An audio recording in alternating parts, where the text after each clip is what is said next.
second speaker of today's session. Mrs. Umut Zhodoshova is a coordinator of Rural Development Fund in Kyrgyzstan, and her topic is on nursery raising for reforestation, beekeeping, and honey production. Over to you, Ms. Umut.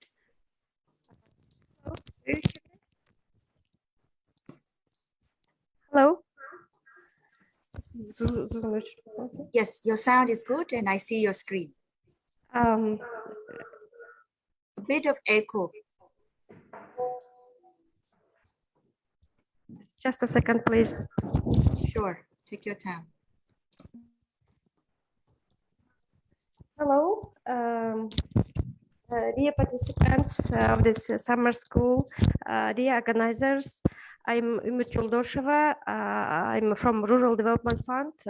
It's a Kyrgyzstan-based NGO, and also I involved as a country office director of the Central Asian Environmental Center in Central Asian Regional Environmental Center. Also, I involved in the International Land Coalition platform in Asian part on ecosystem on ecosystem platform, and I would like to thank the organizers, the participants for giving me this opportunity to talk with you, to share some experience on livelihood sources.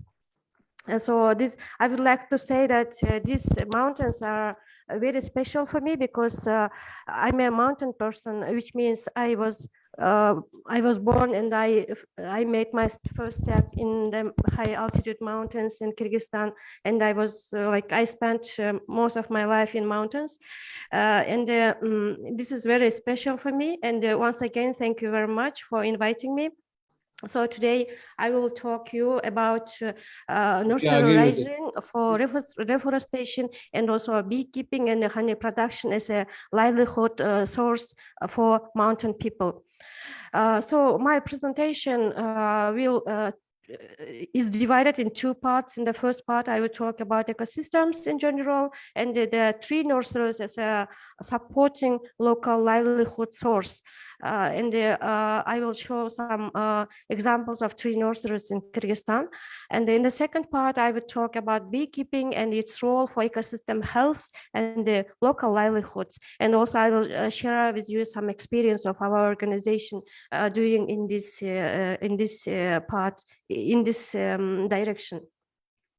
So what is a mountain ecosystem? So already within these days, our colleagues explaining the importance of this mountain ecosystem for people, for the environment. And also I would like to say that the mountain ecosystem is an interactive system of biological community, and they are non-living surroundings in the region, in the mountain regions. And I wouldn't stop much on this slide. So as a previous speaker said that sustainability of livelihood is possible when the livelihood can cope with and recover from the shocks and the stresses and maintain or enhance in capabilities, assets. Here also I would like to just to remind you that there is a very great framework of sustainable livelihood, and it's kind of I really like this diagram because it shows the complexity of this livelihood and its sustainability. In order to increase the sustainability of mountain livelihoods, people usually try to diversify their livelihoods, which means to find new ways to raise incomes and reduce vulnerability to different livelihood shocks. And livelihood diversification can be done by production of multiple crops, of high value crops, or undertaking some small enterprises, or choosing non-agricultural sources of livelihoods. And here I would talk about two examples of livelihood diversification. First is a tree nursery and the beekeeping and the honey production. So tree nurseries also can serve as a livelihood option for mountain rural people. So what is a tree nursery? A tree nursery is a managed site designed to produce tree seedlings grown under favorable conditions until they are ready for planting. And the tree nurseries aims to produce sufficient quantities of high quality seedlings to satisfy the need of seedling users for artificial tree plantation, and to get plants on the right size and the right time, to get such plants in a good health and in a good quality and in a desirable number. So running a tree nursery is relatively low cost, and it requires relatively low skills, and it is sort of easy to implement, and also it can be profitable for rural households. And the tree nurseries, there are numerous classifications of nurseries. So nurseries, tree nurseries can be big as well as small nurseries, which is less than 3 hectares, and the medium ones and the large ones. On the basis of planting stock, tree nursery divided for bare root nursery, where plants grow directly in the nursery soil, and the container nursery, which means the plants are grown in the roots in a container. And depending on ownership, tree nurseries can be industrial nurseries, institutional nurseries, project nurseries, community nurseries, and of course the individual household nurseries. And the nurseries can be launched and maintained for some shorter terms, such as up to 3 or 5 years, which is called temporary nursery. And also it can be established permanent nursery. So a permanent nursery is established for supplying planting materials for a longer term, and they provide, they have many advantages, such as they provide good quality planting materials, but also it has many disadvantages, such as it requires high capital cost, transport cost, and etc. Also, and this is a picture taken from the tree nursery in Kyrgyzstan. It is a permanent nursery growing fruit trees. And also temporary nurseries usually established near the plantation sites for a short period of time, and for lowering transportation costs. After planting materials grown, the temporary nurseries can be abandoned. So usually forestry enterprises, they set this kind of temporary nursery next to the big, large plantation areas. So as I said, tree nurseries' main objective is to supply with plantation materials. And in order to produce seedlings, there are several vegetation regeneration methods used. For instance, so this is a list of vegetative methods of propagation of these planting materials. And this is the first method is propagation by seed. For this, first the +3 should be selected. +3 means is a productive, the most productive and a high quality tree. And then this from this +3, the seeds should be collected, and this seed should be dried and prepared for propagation. And there are special techniques for seed propagation, and I think we can omit that part. This is kind of it requires some. It takes longer time, and there are special techniques to be followed. And this picture, this picture I took in community-owned tree nursery from Kerala, from India. Here you can see small seedling materials propagated from seed and shadowed from the sunlight. And but the most common propagation method in Kyrgyzstan is a propagation by vegetative means. So there are many types of this one of them is cuttings. There are many ways to do that. So first is cutting. We take cuttings like 18 or 50, 25 centimeter long, thick, having at least 4 buds, and directly planted in the field in a well-worked soil. So keeping 1 bud above the soil. So in these schemes, you can see how they can be planted. Another propagation method is root shoot cuttings. We can take the 1-year nursery plants, keeping 25 centimeter long root and 3 centimeters of shoot. So this in a scheme, you also can see how it can be done. In a scheme, you can see also how it can be done. So this is another propagation method. This photo also shows how the ways of getting these root shoots as well. And there is another way of propagation by sets. It's 1-year-old cutback plant without root, or a long stem cutting with consists of 1-year growth. This picture also shows the newly planted sets. It's also in the nursery in Kyrgyzstan, and this is also the same, and the same methods use it. And but the most popular is for the lately, due to this climatic unusual this kind of weather patterns. It's most this method is becoming more popular. This is a back plants using the polyethylene bags for growing the new seedlings. So important step in launching and maintaining tree nursery is field preparation.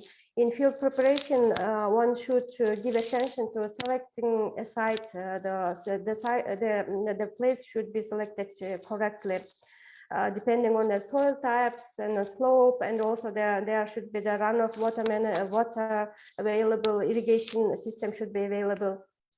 In this picture, I would like to show a picture which is taken from the tree nursery in Kyrgyzstan, where tree nursery people were preparing the bags.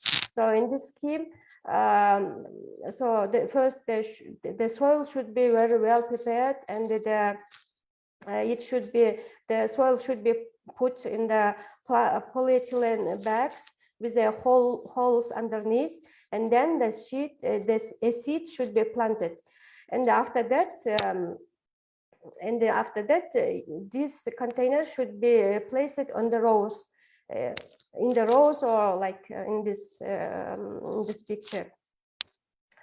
So after propagating small seedlings, it's necessary to maintain the tree nursery properly. And one of the important activities in the nursery is weeding, which means removing undesirable grasses and weeds. And this picture shows how the staff of this tree nursery are getting rid of these weeds. This is a clean seedlings, and after propagating a small and also the solid cultivation of softening, mulching are also vital for maintaining the tree nursery properly. And the small seedlings are very vulnerable to hot weather and the direct sunlight. So therefore, shadowing also should be undertaken. This also shows that tree nursery staff made of this kind of shelters, and they make the seedlings shadowed from the sunlight. And this also some picture from some other tree nurseries. So after you launch the tree nursery and propagated and produced planting materials, you need to sell them and get money. To have here, evaluation of planting materials quality is very important step.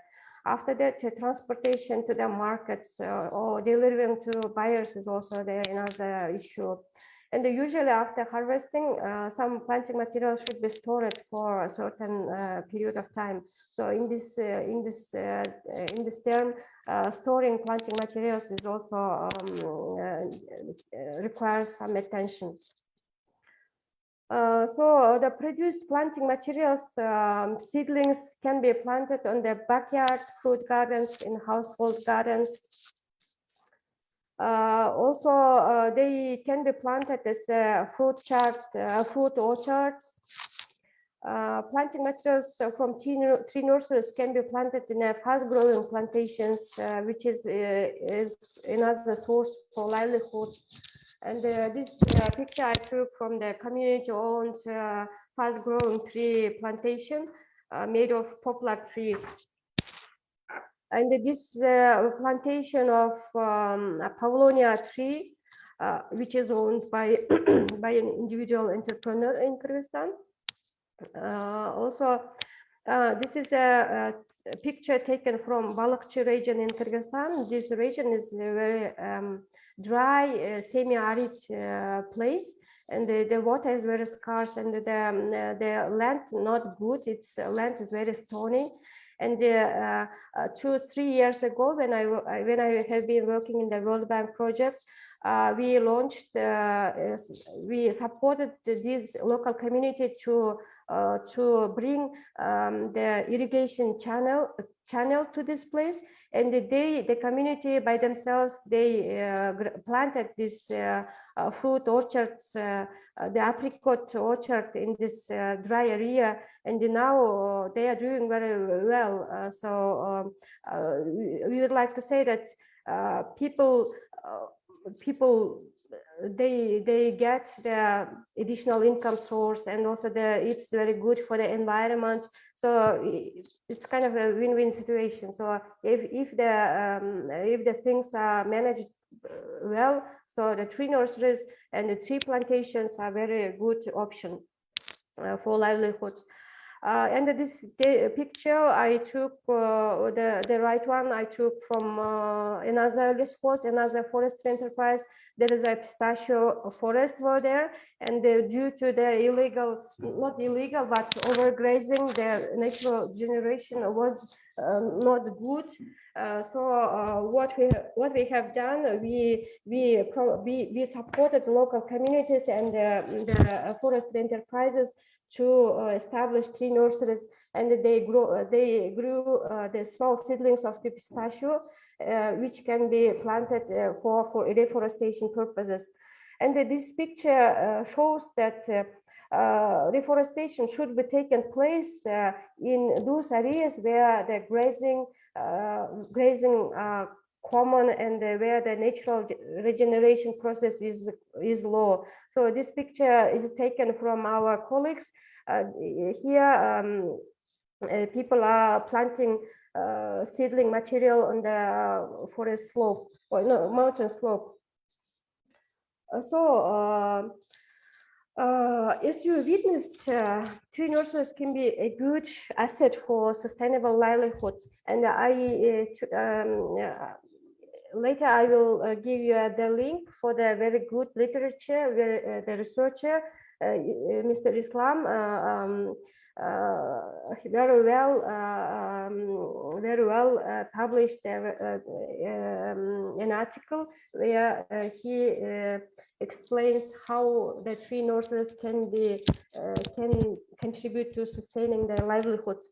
And adapting from his article, I would like to say that tree nurseries can serve as a natural capital because they contribute to biomass production, groundwater recharge, carbon sequestration, climate change mitigation, biodiversity conservation, and the pollution reduction. Also, the tree nurseries can serve as a social capital because it can create jobs and enhance communication. And also, the tree nurseries can play a role as a physical capital because when you manage the tree nurseries, you need to invest in the road and transport. So also that's market facilities, housing, and the financial capital. The tree nurseries financial capital from the tree nurseries include family income, employment status, livestock possession, supplementary income, and even the waste from the tree nursery can be used as a fuel as an energy to secure the energy demand of the households. And therefore, also tree nurseries can play a role as a human capital because it can create recreation opportunities, preservation of values, benefits. So tree nurseries is very tree nursery entrepreneurship is beneficial for mountain people to promote their welfare and reduce vulnerabilities and sustaining livelihoods. So this this is the first part of my presentation. Now we can go. So here there is a list of reading materials for your further reading. So many of these articles are available on internet. You can find easily. And also here I show you the publication made from RDF from me. So it's in Kyrgyz language, but it's also it's called Bizden Tokoy, Our Forest. It is mostly on tree nursery, how to establish tree nursery and how to make these plantations and addressed for the communities. Now let's talk about beekeeping and honey production for sustaining mountain livelihoods. Beekeeping is a profitable and environmentally friendly entrepreneurship. Beekeeping as an entrepreneurship provides people with various products such as honey, bee wax, pollen, which are very useful for human health. And beekeeping is a profitable activity. It can give income. Beekeeping is a gender inclusive because both men and women can do this business. And it is also a flexible activity where there is no need to constant tendering, for example, as with livestock or crops. So hence allows women to follow the matters on farm as well. Bees provide numerous benefits to the natural environment and have a crucial role in its sustainability. For instance, a colony with 25,000 forager bees is able to pollinate 250 million flowers. And the bees are an indicator of an environmental well-being. So the bees are the how to say, they're big. The biggest role is pollination. Pollination is a part of the reproduction of the flowering plants, and it involves the transfer of pollen from one to another flower. And this process begins seed production and the flowering plants. So it seems that we can say that pollination is as a source of all this outside vegetation life. So this is some illustration how the pollination process is taken place, produced by RDF. So I will stop in this. So then some bees. So there are many types of bee species, and the most don't live in colonies. But Apis mellifera is one of the honey-producing bees, and it's very popular among the beekeepers. And there is a picture of the queen and the worker bees and the other drones. And this is a scenery, the usual scenery in Kyrgyzstan. It's a mountainous country, as I said, and it also there are many beekeepers with their movable beehives. So in order to launch this beekeeping entrepreneurship, the most important factor is choosing a beekeeping site. So this site should be the plant of flowering plants and the trees in the area, and there shouldn't be no serious environmental problems nearby. Also, for instance, pesticides, and also the important one is the source of water should be there, and it should be sheltered from the wind and from strong sunlight. And bees live in beehives. And the purpose of this purpose of a hive is to encourage the bees to build their nest in such a way that it is easy to manage and maintain them. A hive should serve as a safe place and be large enough for the whole colony and its stories, and it should protect from unfavorable weather and predators.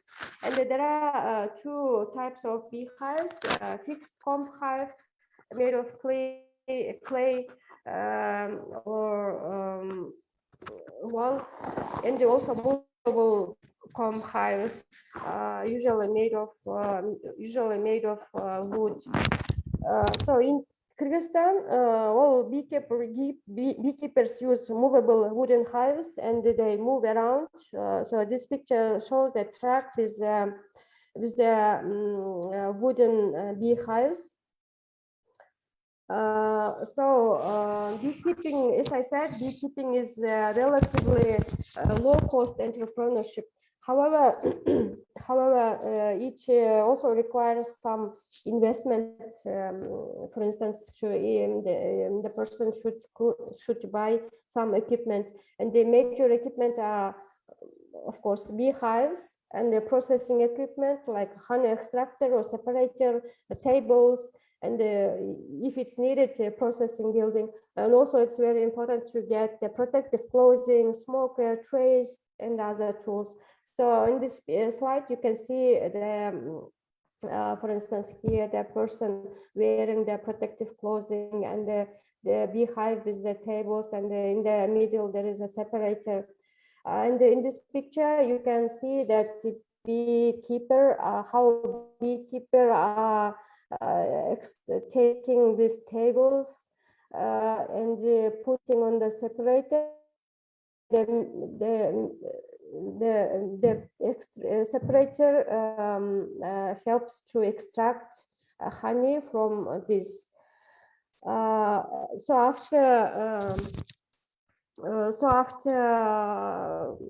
honey is separated, so it should be filtered and packaged properly and in clean proper bottles or cans, and they should be labeled. In this picture, you see that this on the left side, the lady from the company are doing labeling by hand, and in the right side, homemade, household made honey in the market. And in this picture also, the ladies are selling their homemade honey in markets. In honey production, it is important to meet the standards as a food meal. Honey also has need to meet required standards, and in Codex Alimentarius standard, there is a Codex Alimentarius standard, international standard for food products, and it provides standards to honey and to other beekeeping products, and it defines norms for honey consumption, honey composition, quality, the requirements against contaminants. So honey should be free of contaminants, free of antibiotics, etc., etc. It should be, it should have a certain percentage of moisture, fructose, and etc., etc. So beekeeping, as I said, beekeeping is relatively easy, but also there are a lot of challenges, a lot of issues in this process. And the first and the most important, biggest issue is the parasites and the diseases. Lately, many beekeepers are complaining that the diseases are occurring so often. And they don't know how to deal with them, and they use the antibiotics, but using antibiotics is not good for meat honey quality.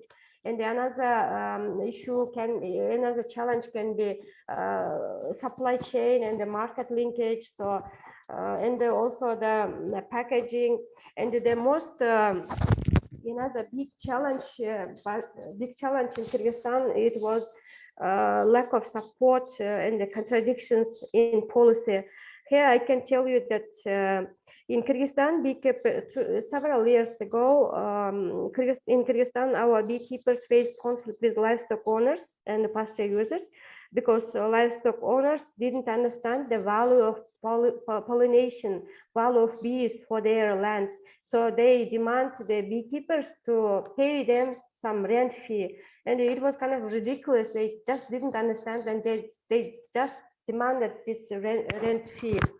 But there were many processes, many stakeholders were involved. We made an informational campaign, and we invited international experts.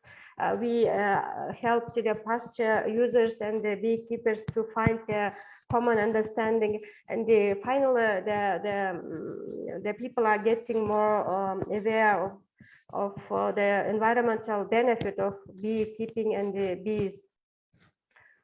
So here RDF, together with our partners, Bees for Development, implemented a project called Equitable Access to Pasture Use for Beekeepers in Kyrgyz Republic. It was supported by the Darwin Initiative. And in the frame of this project, we conducted research on beekeeping. We worked a lot on increasing awareness, building community dialogues, and also we supported young beekeepers and the shepherds to launch their small beekeeping.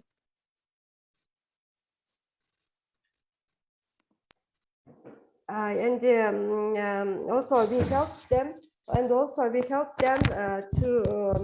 to make amendments to the. Hello. So there is a further reading on beekeeping. I think the time is out. So I think my presentation was useful for you. This is a picture taken from my kids in the tree nursery, on container tree nursery. Thank you for your attention. Fantastic. Thank you, Ms. Umid.